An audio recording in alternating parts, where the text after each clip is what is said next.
let's see. I literally had this camera in my hand, which weighs like a pound, so that's probably about 200. So it says 1.6, but the camera's actually fucking heavy. All right, August 3rd, weighing 200 pounds on the button after the anabolic rebound. Here's a little physique update. As you can see, not as tight as I was for the show, but this is actually my walking around weight.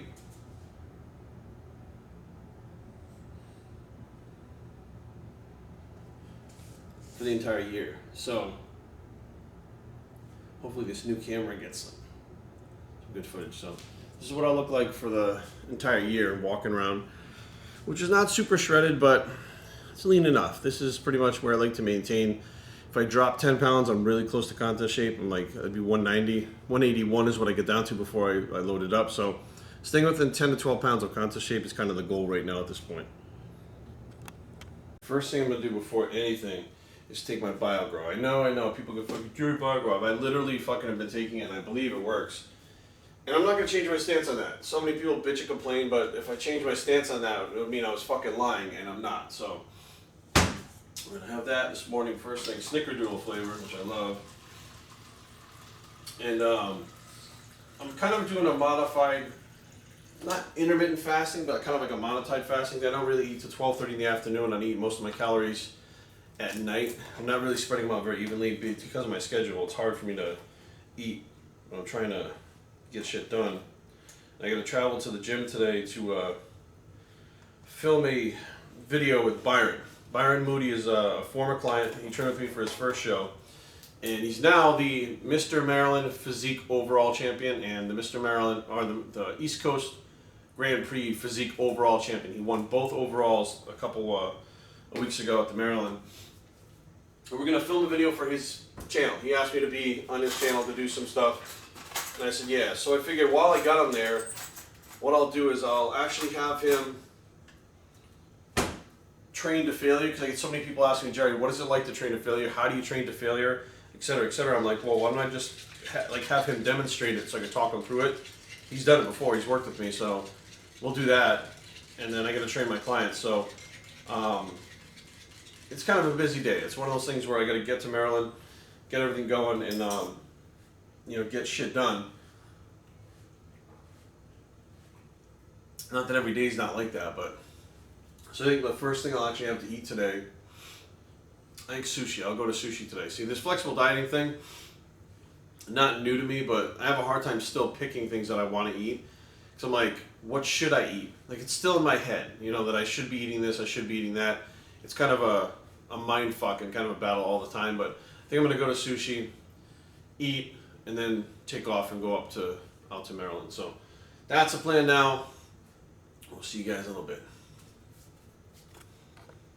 I just got back from sushi, which I don't bring the camera with me. I'm not used to lugging this camera around, and it's fucking obnoxious when you bring a camera into it. It's not like your phone camera anymore. Right, buddy? Let's say hi to everybody. Say hi, everybody. Daddy had the sushi. Smell it? Smells like a raw fish. What do you think? Smells gross, Dad.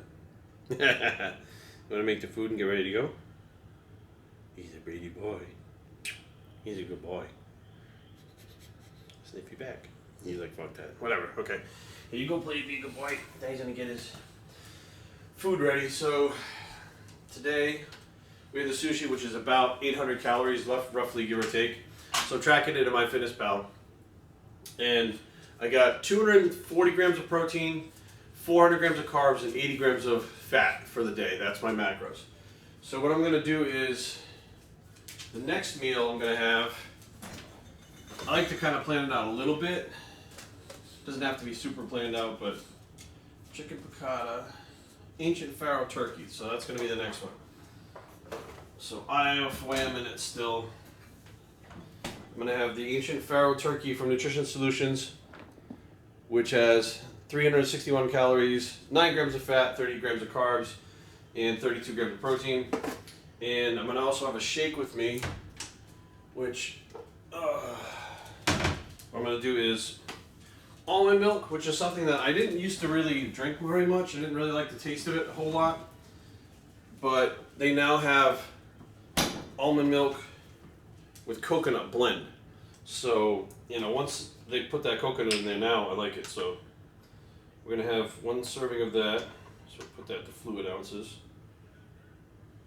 Oh, I didn't even take the fucking thing off. I'm retarded. It's a brand new fucking thing. This is raw TV, live as it happens.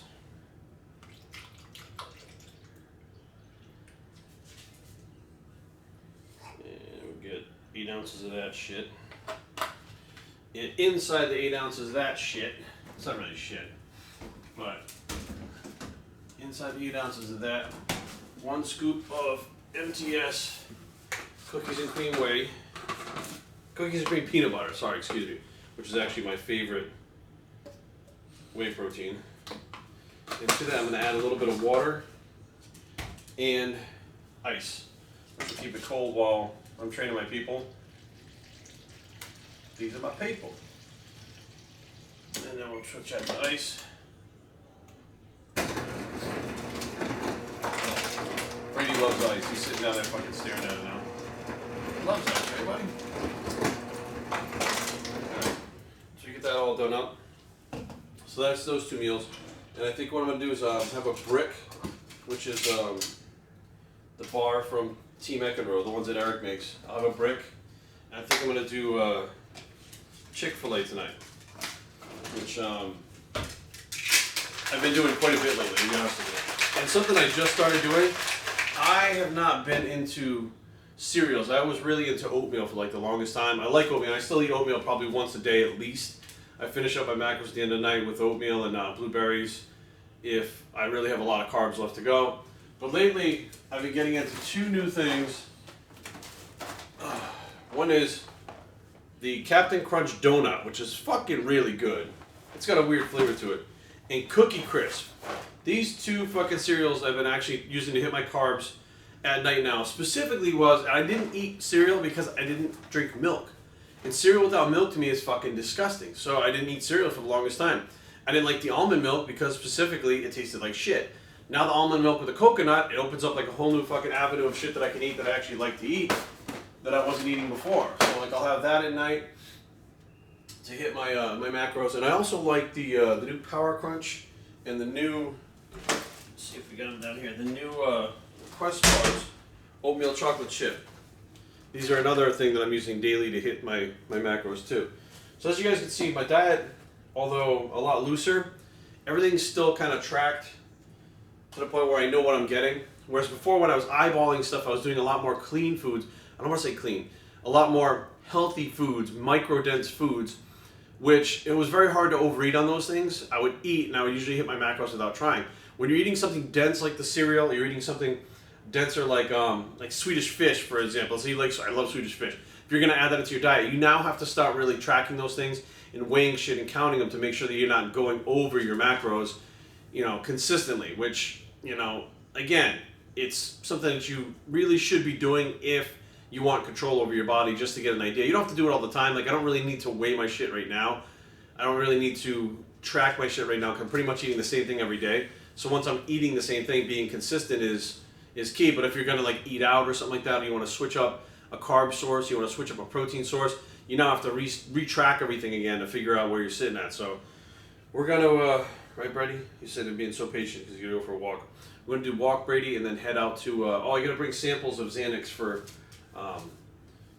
Byron because he ran out of his ZMA product. He would try Xanax. So we're gonna go walk, Brady, and then head out to Rockville. You want to pick out the shoes? Come on. Come on. Go. Come on. Don't stay behind me. Weirdo. Brady's toys everywhere. Hey, buddy, what are we going to wear? We're going to do the Jordan. No, we can't wear sandals there. Black Ultra Boost, white Ultra Boost, Turtle Dove Yeezys, the black Yeezys. By the way, these are the real Yeezys that have the color thing that I got fucking made fun of for getting the fake ones. Moonrock Yeezys. Or the black Yeezy Boosts. What do you think, buddy? Which ones? Which ones do you like? You're no fucking help at all. Alright. The black Yeezys it is.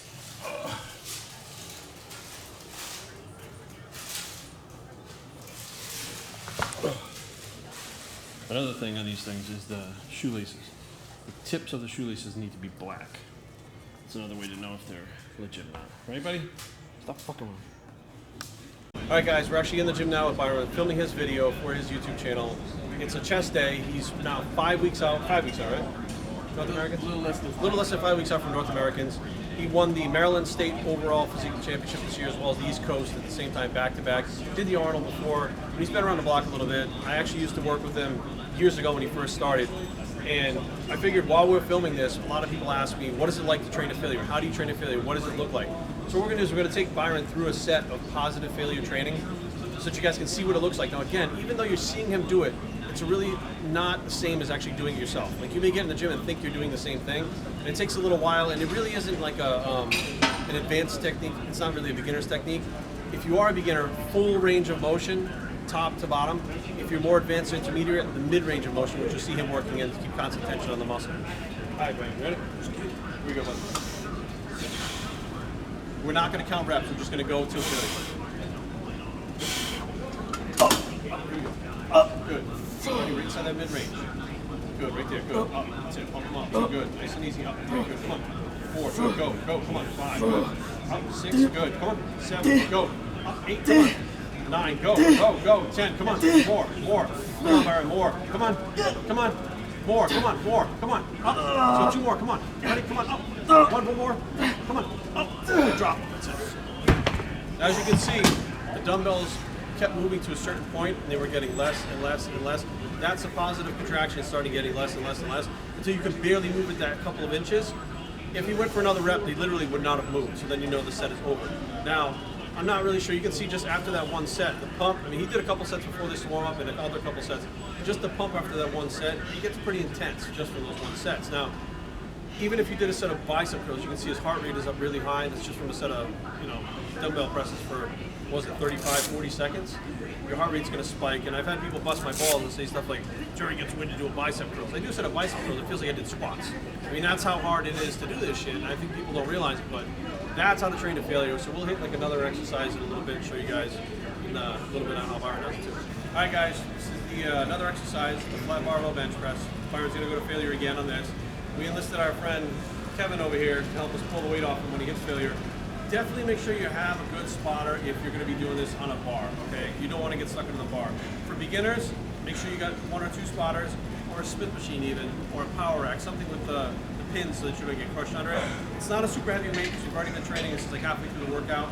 He's already fatigued. We've done isolation. We've done incline dumbbell presses and stuff, so he doesn't need to use a whole lot of weight to hit failure. And remember that 99% of all pec tears happen on the flat bench. So 4.5 weeks out, we've got to be aware that his body is somewhat depleted. We don't want him to pop that tendon heading into the show. We don't want to pop the tendon, period, let alone heading into the show, right? Yeah. No, fuck that. Okay. All right, Brian, here we go. Ready, man? Let's go.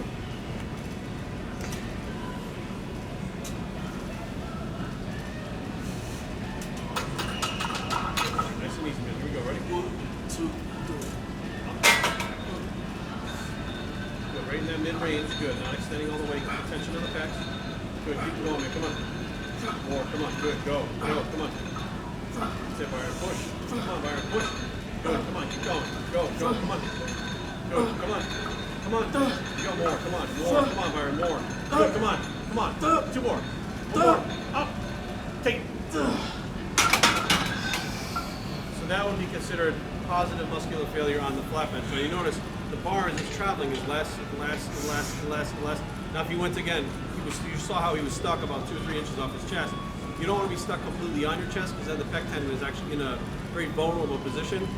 So that way there, that next rec he would have gone for would have been too far down in his chest, so we knew enough to take it. So again, this is something that I probably wouldn't do unless I was advanced. I would probably stick with the dumbbells if I was a beginner or intermediate, or unless I really had someone around me knowing what I was doing to be able to help me with this. So I hope this would explain to you guys a little bit about how failure training works. I get tons of questions all the time about it. Thank you, Byron, for being here in the gym today. You guys can check his channel out. What's the name of your channel? Bam Fit Physique. BAMFIT Physique. He's going to send me the link. I'll link it down below so you guys can check it out. So you'll see the workout video of us, actually, the full video over there. So. IG the same, at Bam Fit Physique.